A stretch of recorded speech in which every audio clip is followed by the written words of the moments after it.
turabashuje abakurikira ijwi ry'Abarangi TV.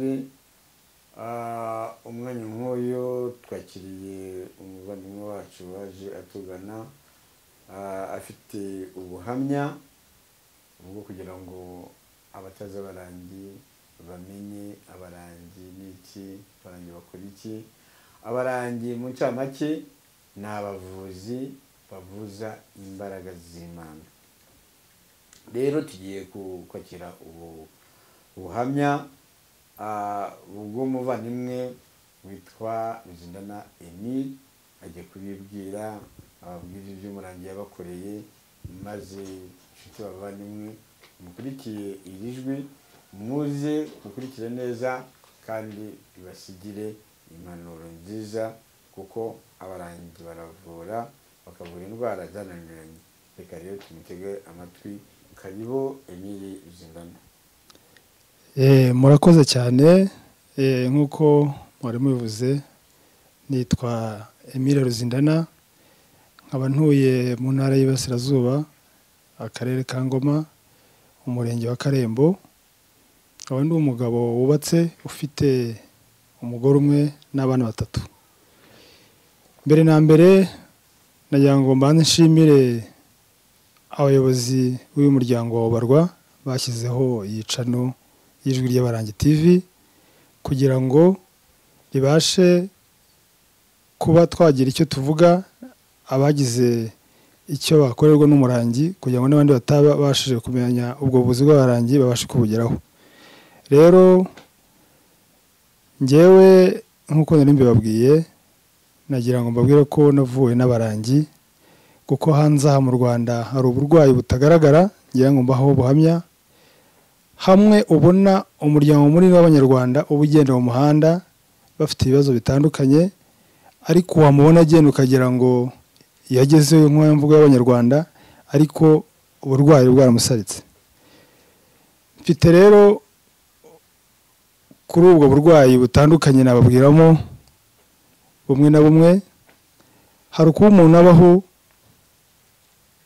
agakora ijoro n'amanywa ariko umusaruro ukabura.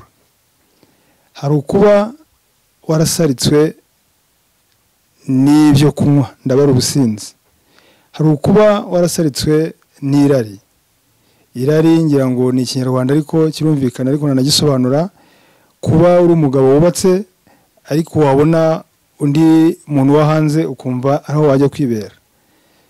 Ni byinshi rero bikuye muri ubwo burwayi, ngewe byose byangezeho kandi narabivuwe birakira. Mu by'ukuri abarangi baravura.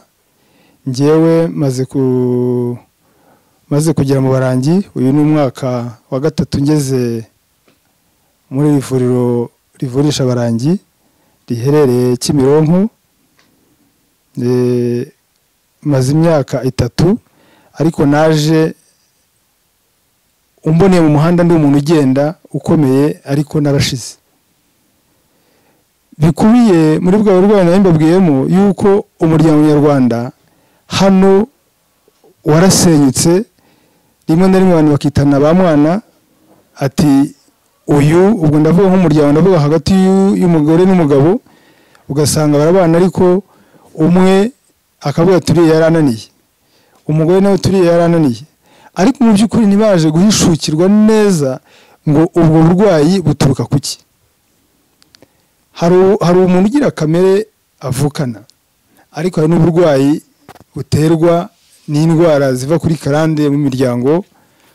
Ugasanga umuntu afite ibimukurikirana, yubatse urugo, afite umugore, ariko ntanyurwe n'umugore we. Ibyo nabyo ni uburwayi, abarangi barabivura. Ikindi ugasanga urakora ijoro n'amanywa ariko umusaruro ukabura. Ibyo nabyo Satani aba ashaka gusenya umuryango nyarwanda, kuko niba nazindutse njye mu kazi nkakora ariko umusaruro ntataha mu rugo ukabura, uwo mwubakanye urugo nawe nuko ibibazo biravuka. Akumva ko ari wabijugunye kandi ari yanyatsi, ibyatwara nawe utazi aho bituruka. Umwana Satani rero yaje kubasenya, agahera ku muryango, iyo mumaze gusenyuka na rwa rubyiruko rurasenyuka ari w'abana banyu. Urumva bashaka kugira ngo ikiremwa muntu acyoreke kiveho nticyumvikane bahorane munuze. Ibyo byose rero nageze imbere y'abarangi baramvura kandi naranyuzwe cyane ko abarangi hamwe no kugira ngo tumenye uburyo ubuvuzi bwabo bagiye budusobanurira. Bamwe bibeshya ko abarangi ari amatorero cyangwa amadini nk'uko babivuga, ariko si byo. Nageze mu barangi mpasanga abantu bose, abayisilamu, abadeperi aribo barokore, abakatolike, bafite uburwayi butandukanye kandi nabo baravuye barakize. Rero nanjye nagira ngo mbahe ubwo buhamya yuko ubuvuzi bw'abarangi atari idini, ahubwo nasanze tuhahurira baravura. Njyewe maze kugera mu barangi, uyu ni umwaka wa 3 ngeze muri ivuriro rivurisha abarangi riherereye Kimironko. Maze imyaka 3, ariko naje umboneye mu muhanda ndi umuntu ugenda ukomeye, ariko narashize. Bikubiye muri bwa burwayi nari mbabwiyemo yuko umuryango nyarwanda hano warasenyutse. Rimwe na rimwe abantu bakitana ba mwana ati uyu, ubwo ndavuga nk'umuryango, ndavuga hagati y'umugore n'umugabo, ugasanga barabana ariko umwe akavuga turiye yarananiye, umugore nawe turiye yarananiye, ariko mu by'ukuri ntibaje guhishukirwa neza ngo ubwo burwayi buturuka kuki. Hari umuntu ugira kamere avukana, ariko hari n'uburwayi buterwa n'indwara ziva kuri karande mu miryango. Ugasanga umuntu afite ibimukurikirana, yubatse urugo, afite umugore, ariko ntanyurwe n'umugore we. Ibyo nabyo ni uburwayi abarangi barabivura. Ikindi ugasanga urakora ijoro n'amanywa, ariko umusaruro ukawubura. Ibyo nabyo Satani abashaka gusenya umuryango nyarwanda, kuko niba nazinutse njya mu kazi nkakora, ariko umusaruro ntatama urugo ukabura, uwo mwubakanye urugo nawe nuko ibibazo biravuka, akumva ko ari wabijugunye kandi ari yanyatsi ibyatwara nawe utazi aho bituruka. Umwana Satani rero yaje kubasenya, agahera ku muryango. Iyo mumaze gusenyuka na rwa rubyiruko rurasenyuka ari w'abana banyu. Urumva bashaka kugira ngo ikiremwa muntu acyoreke kiveho nticyumvikane bahorane munuze. Ibyo byose rero nageze imbere y'abarangi baramvura kandi naranyuzwe cyane ko abarangi hamwe no kugira ngo tumenye uburyo ubuvuzi bwabo bagiye budusobanurira. Bamwe bibeshya ko abarangi ari amatorero cyangwa amadini nk'uko babivuga, ariko si byo. Nageze mu barangi mpasanga abantu bose, abayisilamu, abadeperi aribo barokore, abakatolike, bafite uburwayi butandukanye kandi nabo baravuye barakize. Rero nanjye nagira ngo mbahe ubwo buhamya yuko ubuvuzi bw'abarangi atari idini, ahubwo nasanze tuhahurira turi abarwayi batandukanye, ahubwo ari imbaraga z'Imana zivura zikaguha gusaba gutungana, ukareka ikibi n'igisa nacyo, ukizera, ubundi bakakuvura. Urakoze umuvandimwe Emile. Turagira ngo duhaye ibintu bitatu. Wari uzi ko nta kibazo ufite, ariko ugeze imbere y'abarangi ubona ibintu bitatu, ari byo ubusinzi, ubusambanyi ndetse n'inyatsi. Ni ibintu mu by'ukuri utabwira buri muntu wese ngo ndwaye inyatsi, ndwaye ubusinzi, ndwaye ubusambanyi, ntabwo bizwi. Ariko ndagira ngo turebe mbere yo kugira ngo tujye kuri buri kimwe cyose, kimwe ko ari ibintu bitatu, ubundi kugira ngo umenye ko urushyi uremerewe wumva watabarwa, kuko kugira ngo ugere imbere y'abarangi ni uko uba ufite ikintu cyukuruhije. Ese wari uruhijwe n'iki? wabwira wenda abagukurikiye cyangwa se abakuzi bazakubona kuri kamera y'ijwi ry'Abarangi TV, bakavuga bati kumbi Emile yakijijwe n'Abarangi kuko iki kintu twari tukizi yari agifite. Ikintu wagaragaza ndetse cyatumye umenya Abarangi ni ikihe muri ibi ngibi, niba ari ibi bitatu cyangwa niba hari n'ikindi cyatumye ugera imbere y'Abarangi? Urakoze cyane. Navuga ko ibyo bintu bitatu byose byatumye ngera imbere y'Abarangi, kubera ko byose byangezeho. Yewe mfite n'indwara y'umutwe nari nayibagiwe kubivuga, narwara umutwe udakira, ariko nawo warakize. Wari ufite uburwayi bw'umutwe, wivuza mu mavuriro ya kizungu, bakaguha imiti bikanga, siko bimeze? Niko bimeze rwose. Ugeze imbere y'Abarangi, uwo mutwe warakize? Umutwe warakize neza rwose, ubu nta kibazo ngifite. Ese utaragera imbere y'Abarangi wari uzi yuko ubusinzi, ubusambanyi n'inyatsi ese wari uzi uko bibaho cyangwa wabimenye imbere y'Abarangi? Mu by'ukuri urebye sosiyete y'abantu batandukanye bari hanze aha, iyo uri mu gikorwa nk'icyo ukorera amafaranga aho kugira ngo utahane ihaho wagiye guhaha unywa inzoga, wumva ko uri mukuri, kuko utarahishukirwa mu by'ukuri ngo ni burwayi ki butuma ntabasha kunywa izo nzoga, kuko byose birajyana. Iyo wakoreye amafaranga warangiza ukajya kuyanywera agashira, niyo yanyatse uburwayi. Ibyo byose nageze imbere y'Abarangi, barabimishurira kandi barabimvuye. Urakoze cyane. Reka wenda duhere kuri icyo twagize icya gatatu, inyatsi. Mu by'ukuri wenda wowe wanywaga inzoga, ariko harimo abantu batanywa inzoga kandi bakaba bafite yanyatsi. Wababwira iki kugira ngo, kuko hari n'abatemera ko inyatsi ibaho, ndetse twavuga ngo umuntu bamuvuye inyatsi, abantu bakavuga ngo nta nyatsi ibaho.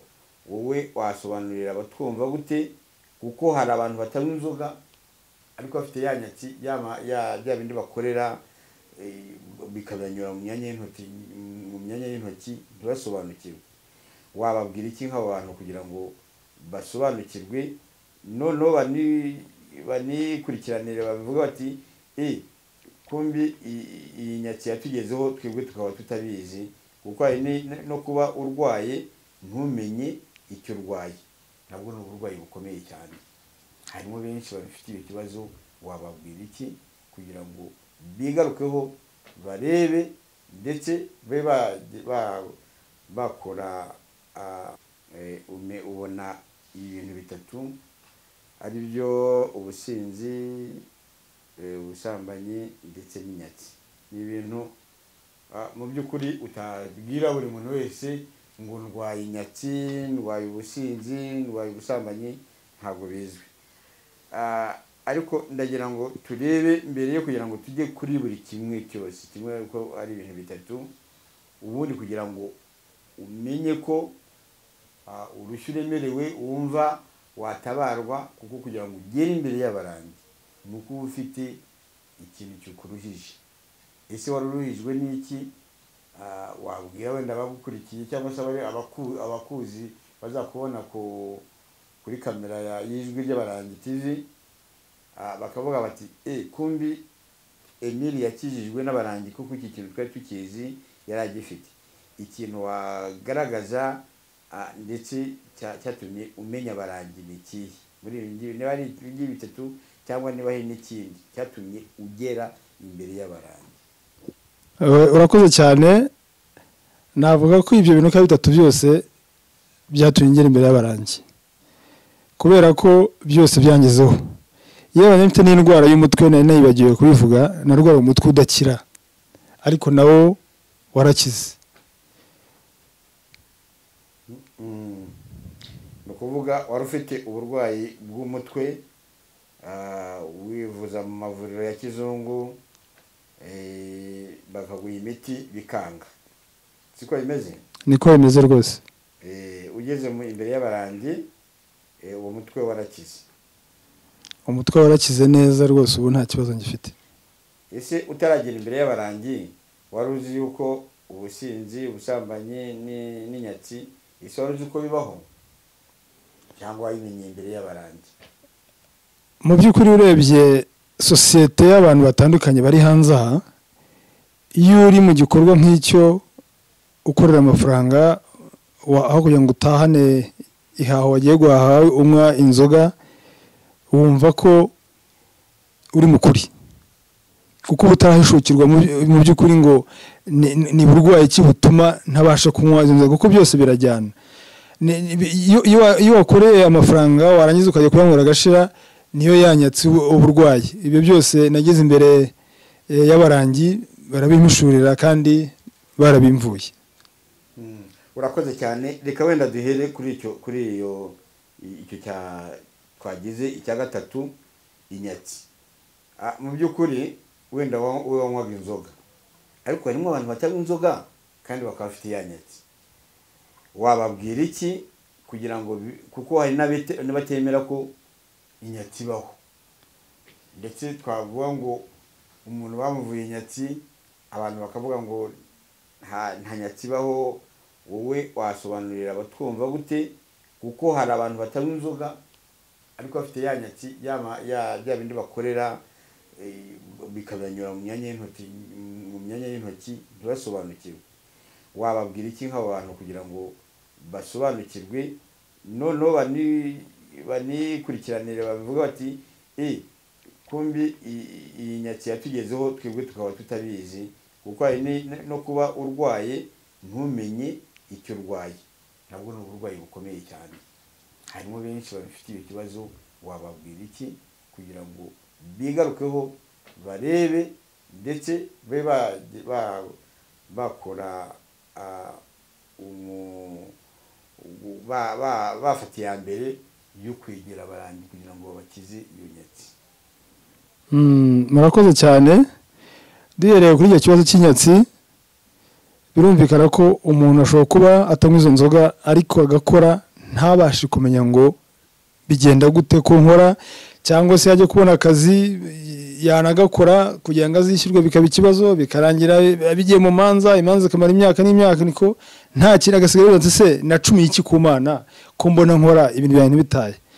Rero nabaha ubuhamya bukomeye ku bantu bankurikiye kuri kamera y'Ijwi ry'Abarangi TV, ku muntu wese utarasobanukiwe ko inyatsi ibaho.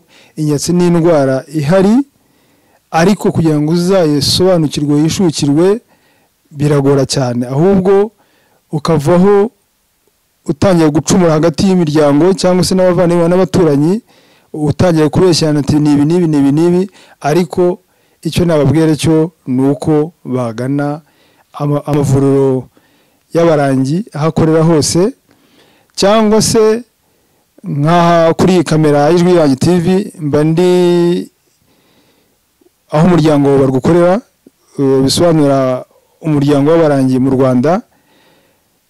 Umukuru wabo ni abantu miroze ku buryo banamuhamagara, nanjye ndabaha iyanjye, muzamwamamagara nkabihera ubuhamya. Iyo umuyobozi wa Barwa uhagarariye abarangi mu Rwanda ni 0788 52 54 18. Naye basubiriramo, uhagarariye umuryango w'abarangi mu Rwanda, nomero ye mwamuhamagara ni 0788 52 54 18. Yewe nanjye nabaha iyanjye, ntuye Iburasirazuba ni naho nkorera, ariko ho mwamamagarira hose naba ubuhamya, nkajya n'ibyo mbasobanurira ku byo nakorewe. Iyanjye ni 0788 35 18 84. 0788 35 18 84.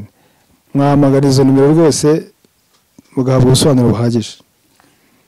Tuvuye ku nyatsi, reka tugire ku businzi. Ubusinzi mu Kinyarwanda bavuga ko umugabo utanywa agacupa nta bugabo bwe, ndetse ugasanga ibyo bintu Satani byururiraho ikagira bamwe ingaruzwa muhito yo kwibera mu gahiye. Ho wabwira iki abadukurikiye, wabwira iki bagenzi bawe ndetse harimo nabo mwagasangiraga, wabaha iki muri uyu mwanya kugira ngo bamenye, cyane cyane ko harimo abenshi bakwibazaho bakaba batese ko Emile twasangiraga agacupa none nta kikanywa, ese ni umugore wamuroze, ese n'ubushobozi yabuze, bimeze bite?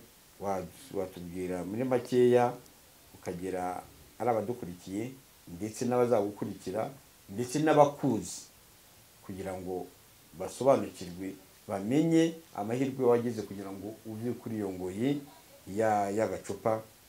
Watubwira muri makeya. Murakoze cyane. Ibi biri muri bimwe naje kuri iyi kamera y'Ijwi ry'Abarangi TV kugira ngo njye nicyo mbivugaho ku bantu twasangiye agacupa, yewe n'abambona batari banzi nk'uko inomero nyibahaye, bibazaga ngo hari benshi twagasangiye baza ngo wabigenje ute kugira ngo ureke icupa. Nta rindi banga, ni uko nagize amahirwe nkatabarwa n'ubuvuzi bw'abarangi bukamvura.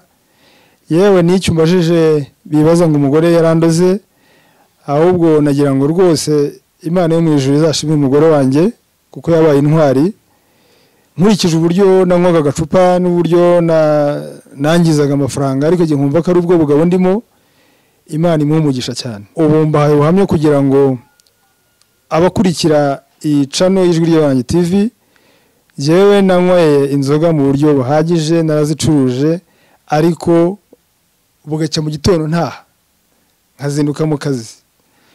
Ibyo rero biri muri bimwe, iyo wangije amafaranga nk'inzoga, iyo uzinywa ntushobora kumenya ko ari bibi, ariko nayo menye ngeze imbere y'abarangi. Rero ubwo kandi ibyo byose biragenda bikakira gusenya umuryango nk'uko nabivuze, yewe n'urubyiruko. Urumva niba ntashye uwo twashakanye tugatongana, hari abana nabyo bibagiraho ingaruka, bagatangira kumva ko nabo ahubwo bakurikiza iby'umubyeyi arimo, nabo bakinywera inzoga. Rero ngicyo Satani abashaka nk'uko nabitangiriyeho, ni ugusenya umuryango, ni ugutuma abantu batumvikana. Rero abankurikiye bose kuri iyi channel y'Ijwi ry'Abarangi TV, ari abaturanyi, ari abazambona batanzi, waba warabaswe n'ubusinzi n'inzoga ukaba warabuze umuti, wegere aho ubuvuzi bw'abarangi bukorera, baragutabara. Kandi mbabwire n'akarusho, n'ubuvuzi bukorwa nta kiguzi baguciye. Urumva ni ibintu by'agaciro cyane, kuko badusobanuriye ko ubuvuzi bw'abarangi ari imbaraga z'Imana, iyo wizeye barakuvura. Rero ushobora gusanga ubyita ngo wararozwe, ugatangira kubeshyira abaturanyi, yewe ukajya no mu bapfumu bakagutwara amafaranga atagira ingano, wakegera ubuvuzi bw'abarangi aho buri hose bakagutabara kandi ku buntu. Nanjye rero naratabawe kandi ubu meze neza. Uvuze hari ikintu gikomojeho uti iyo nta mutekano nta mahoro ari mu rugo, abana bagira ikibazo. Dusanzwe tubona ko urubyiruko rufite ikibazo gikomoka ku babyeyi, kandi n'ababyeyi nabo bafite igikomoka kuri karande. Wabwira iki bubatse urugo, ababyeyi cyane cyane abafite umuryango nyarwanda, kugira ngo bamenye iyi nzira wanyuzemo, kuko hari benshi bafite ingo zirara zishya bwacya zigazima, bifite abana benshi bari mu muhanda, abenshi bafite ibibazo tutuzi, ibyo ku uburwayi bavuga ngo bwo kurya nabi, bikabatera kuba abana batagira ubuzima bwiza ngo bazakorera igihugu cyacu, bazaba abanyarwanda b'ukuri, bitewe kuri icyo kintu wakomojeho cya karande. Wabwira iki abanyarwanda kugira ngo bamenye ko karande ifite uruhare runini mu majyambere y'igihugu cyacu, mu iterambere ry'umunyarwanda, wamubwira watubwiraho iki wabivugaho iki kugira ngo abakurikira ijwi ry'abarangi bazashobore kugira ngo bikure kuri iyo ngoyi ya karande? urakoze cyane. Kubera icyo kintu cya karande rero, ahantu rwose kugira ngo bahishukirwe n'ubwo burwayi buva kuri karande zo mu miryango, njyewe Ruzindana Emile nshobora kuba ndi mwene, nk'uko ndi mwene Sebituzi Jean Baptiste, yewe na papa wanjye ubyara nawe akaba ari afite ubumwe bikomokaho. Ubu ashobora kuba sogokuruza wanjye cyangwa wawe yari umuntu wanywaga akagwa ku mico y'Abanyarwanda yo guterekera. Papa ukubyara ntibimugireho ingaruka bikazafata umwana abyaye. Abantu rero bazabashe gusobanukirwa n'ibyo bintu, kandi inzira yabonetse bagane ubuvuzi bw'abarangi. Dore bashyizeho n'iyi channel y'Ijwi ry'Abarangi TV, bahora banyuzaho ibiganiro by'uko ubuvuzi bw'abarangi bukorwa n'uko bavura, n'abo bavuye bamwe bawucaho. Izo karande zituruka mu bisekuru bya kure. Wowe wavuka uri nk'uko umwana wa gatanu muri icyo gisekuru uvukamo, ukazasanga wabaswe n'itabi, ukagira ngo umuturanyi wawe yaruze umwana wawe amuruga kunywa amatabi no gusinda, ariko atari ko bimeze.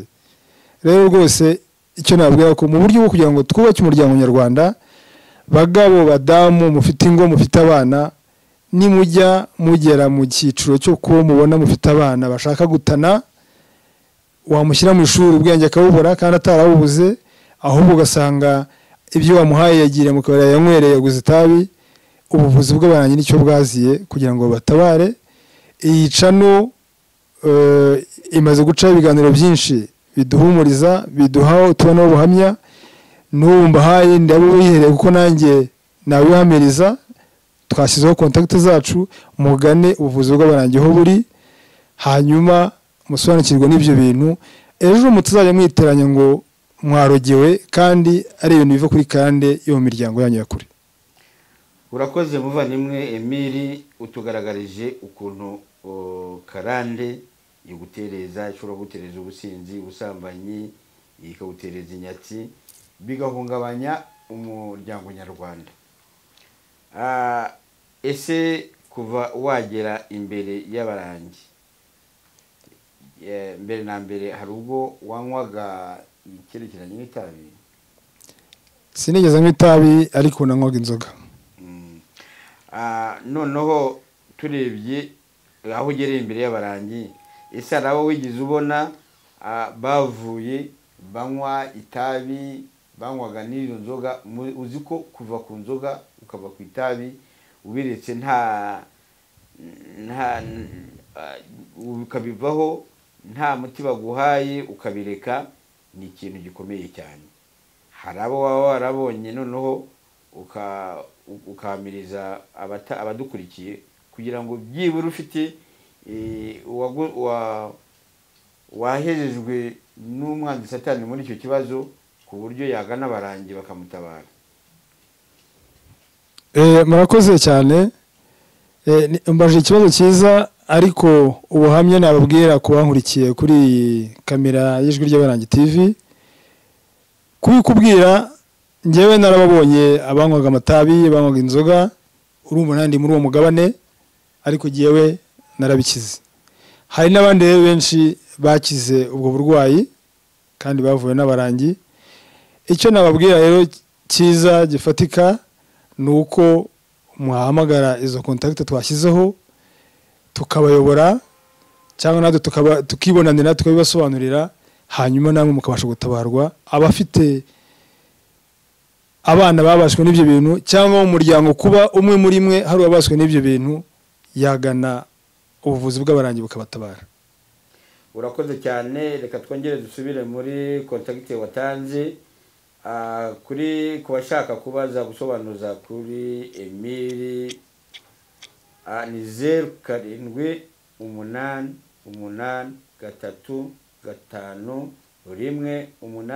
0788351884. Abashaka gusobanuza ku Ijwi ry'Abarangi cyangwa ku muryango ubarwa, ni umunani umunani gatanu kabiri gatanu kane 18. Rero nshuti bavandimwe mukurikiye Ijwi ry'Abarangi TV, twabwiye ko twiyemeje kubagezaho uko imikorere y'abarangi. Abarangi ntabwo ari idini, abarangi ni abavuzi bavura indwara zikomoka ku marozi, zigakomoka kuri karande, zigakomoka